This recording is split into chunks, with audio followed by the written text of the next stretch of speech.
Kita ke Bumi Kenyalang.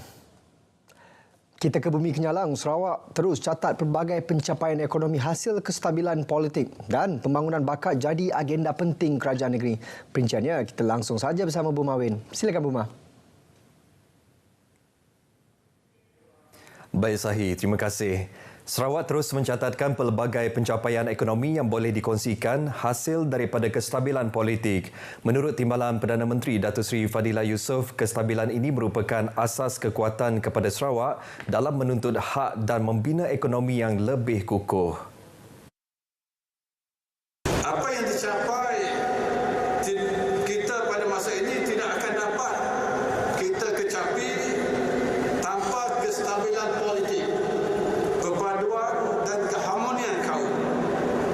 Kerana perpaduan jitu rakyat Sarawak di bawah kerajaan pimpinan GPS lah, maka suara Sarawak menjadi penentu kepada pembentukan kerajaan persekutuan dalam krisis politik negara pasca PRU 14. Beliau berkata demikian pada Majlis Makan Malam Anak Sarawak di Ibu Negara malam tadi. Majlis yang dirasmikan Premier Sarawak itu turut dihadiri Tuan Yang Terutama Yang di-Pertua Negeri Sarawak Tun Pehin Sri Abdul Taib Mahmud dan isteri Tuan Puan Datuk Petinggi Ragat Kurdi Taib. Menurut Datuk Seri Fadilah, LBAS bukan sekadar wadah untuk berkumpul tetapi juga menjadi simbol kebersamaan, keharmonian dan kasih sayang sesama anak Sarawak. Edisi ke-14 LBAS tahun ini, pengisian program seperti pameran digital 60 tahun Sarawak Merdeka melibatkan 14 agensi kerajaan. Program Meet and Greet Anak Sarawak menyaksikan 50 ruai pempamer dibuka oleh agensi kerajaan dan swasta selain Sarawak Product Pavilion dengan 50 tapak jualan telah dibuka. Turut diadakan sidang siswa Sarawak menghimpunkan penuntut dari pelbagai institusi pengajian tinggi dari seluruh negara. Selain itu, sesi sembang santai wakil rakyat, sesi dialog belia yang bertemakan 60 tahun Sarawak Merdeka dan kemuncak acara adalah sesi town hall bersama Premier Sarawak. Pembangunan bakat kini menjadi agenda penting Sarawak bagi mentransformasikan ekonomi negeri. Premier Sarawak Datuk Patinggi Tan Sri Abang Johari Tonopeng berkata, langkah ini adalah bagi mendukung peralihan ekonomi Sarawak yang kini berteraskan hidrogen dan digital. Kita lihat bahawa anak Sarawak kalau dilatih betul-betul adalah menjadi anak yang terkemuka di semua bidang. Hari-hari kita dengar seorang anak Sarawak di Oxford University telah merangkumi satu award yang tinggi di Universiti Oxford dari sudut diplomasi.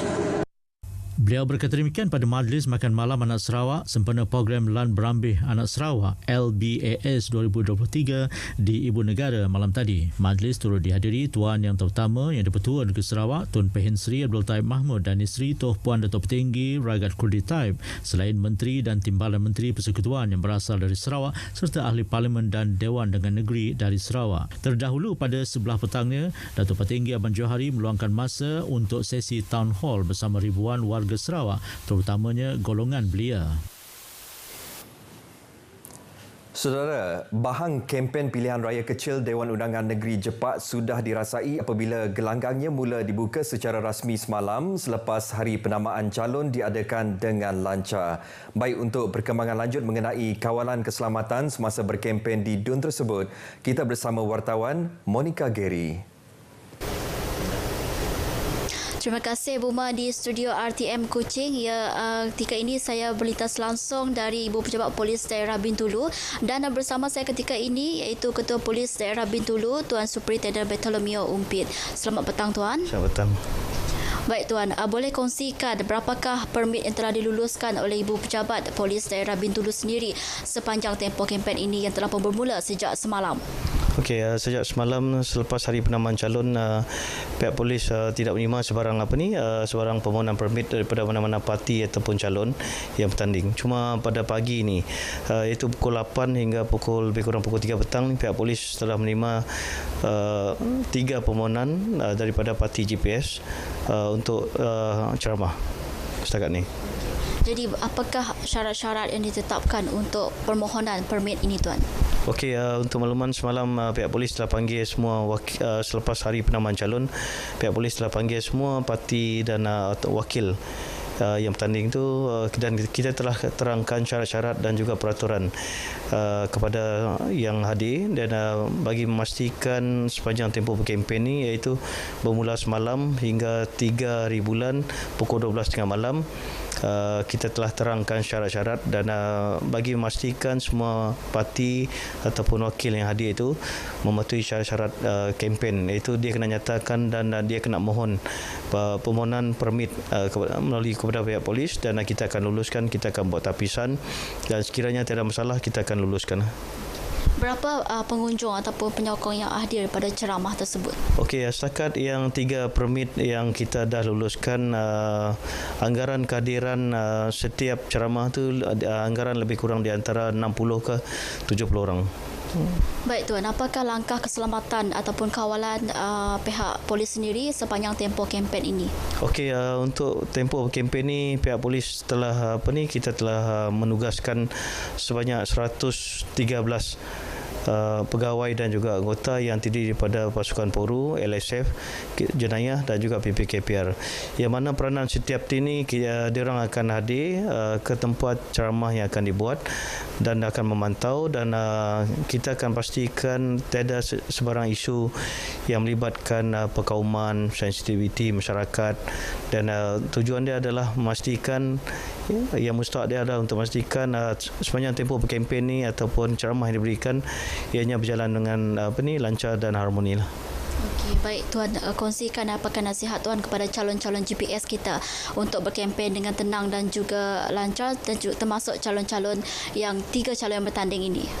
Okey, nasihat pihak polis kepada semua parti ataupun calon yang bertanding ni, saya nasihatkan kepada semua diorang ni, termasuk juga penyokong, pihak polis minta semua diorang ni mematuhi syarat tempoh kempen yang telah ditetapkan, jangan menimbulkan sebarang provokasi ataupun yang boleh menimbulkan kepada kegusaran masyarakat, di mana pihak polis tidak akan tagak-agak untuk mengambil tindakan ke atas mana-mana pihak yang gagal ataupun melanggar syarat tempoh kempen yang telah ditetapkan. Baik Tuan, terima kasih atas perkongsian tersebut. Jadi Buma, itu saja yang dapat saya kongsikan langsung dari Ibu Pejabat Polis Daerah Bintulu ini. Kembali kepada Buma di studio RTM Kuching. Silakan. Terima kasih Monika atas laporan anda. Manifesto Gabungan Parti Sarawak GPS pada pilihan raya kecil PRK Dewan Undangan Negeri Dun Jepak akan memfokuskan kepada keperluan setempat. Timbalan Presiden Parti Pesaka Bumiputera Bersatu PBB yang juga Timbalan Premier Dato' Amara Awang Tengah Ali Hassan berkata ini termasuk melengkapi infrastruktur yang ada sekarang. Menumpukan kepada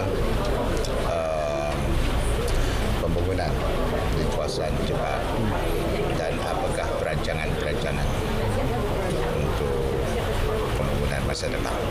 Beliau bercakap kepada media pada program Santai bersama Pergerakan Wanita sekaligus memperkenalkan calon GPS Iskandar Turki di Kampung Jepak, Bintulu. Petah berbahasa Melanau Vai dan Iban, bekas pengarah Agensi Anti Dadah Kebangsaan AADK Sarawak itu turut meluangkan masa makan tengah hari bersama penduduk. Sajian tempatan seperti linut, dabai dan engkalak antara menu yang dihidangkan. Tidak membesar di kampung asal bukan kayu pengukur kepada kemampuan calon gabungan Parti Sarawak GPS Iskandar Turki memberi hikmat kepada rakyat di Jepak selaku wakil rakyat. Ini diakui sendiri oleh Ahli Majlis Tertinggi Parti Pesaka Bumiputera Bersatu PBB Dato' Abdullah Saidul yang mengambil contoh dirinya sendiri yang tidak membesar di Semop namun masih mendapat kepercayaan akar umbi. Dato' Abdullah berkata beliau menceburi bidang politik sejak 2011 merupakan calon payung terjun pilihan Ketua Majlis Sarawak pada ketika itu Tun Pehin Seri Abdul Taib Mahmud menjadi calon PBB bagi Dun Semop. Kalau dibanding dengan kedudukan saya sendiri dulu yang langsung tidak dikenali di Dun Semop, tetapi warga N42 Semop memilih untuk setia kepada parti dan menjadi tanggungjawab saya seterusnya di penggal pertama saya ialah untuk membuktikan bahawa saya adalah calon yang layak. Beliau percaya anak Faiz seperti Iskandar Turki tidak akan berdepan masalah untuk memenangi hati pengundi. Ditemui pemberita di Bintulu semalam, beliau memberitahu pemilihan Iskandar bagi mempertahankan Dun Jepak itu juga hasil tinjauan mendalam dari pemimpin setempat selain melepasi tapisan integriti. Datuk Abdullah yang juga Timbalan Menteri di Jabatan Premier Sarawak, Hal Ehwal Penerangan dan Unit Komunikasi Awam Sarawak, UKAS, berharap 66% pengundi muda akan membuat pilihan yang tepat pada 4 November depan. Penglibatan golongan belia dalam pasukan badan beruniform sangat dialu-alukan bagi membentuk sasiah diri yang positif bagi memacu pembangunan negara. Timbalan Menteri Wanita, Kanak-kanak dan Kesejahteraan Komuniti, Datuk Muhammad Razif Hitam berkata, keaktifan golongan belia menyertai pasukan badan beruniform akan mempersiapkan barisan pelapis perwira negara, khususnya siswa-siswi dengan perwatakan dan mental yang cemerlang untuk memajukan negara. Bergiat aktif dalam pasukan badan beruniform juga salah satu cara mengelak penglibatan belia dalam aktiviti sosial yang negatif selain memperkukuhkan kesatuan belia negara menghadapi ancaman penjajahan pemikiran dan budaya yang dibawa arus kepesatan teknologi masa kini. Datuk Muhammad Razi berucap pada penutupan program Uniform Combined Exercise Uni Comeback 2023 di Politeknik Kuching di Matang pagi tadi. Dalam pada itu, pengarah Politeknik Kuching Samsudin Muhammad Saleh berkata, Uni Comeback kali ke-7 ini disertai 266 peserta terdiri daripada askar wataniah, pasukan latihan anggota simpanan TLDM, pasukan institusi pertahanan awam, sukarelawan, siswa-siswi dan pasukan simpanan TLDM. Uni Comeback bertujuan mempamer penglibatan anggota badan beruniform dalam menjalankan aktiviti lasak bagi mengetahui potensi kepimpinan dan menguji ketahanan fizikal dan mental peserta.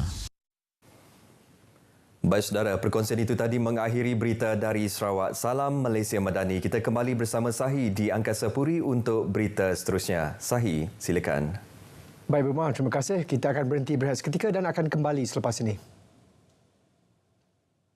Memulakan langkah pertama memerlukan 1000 kekuatan.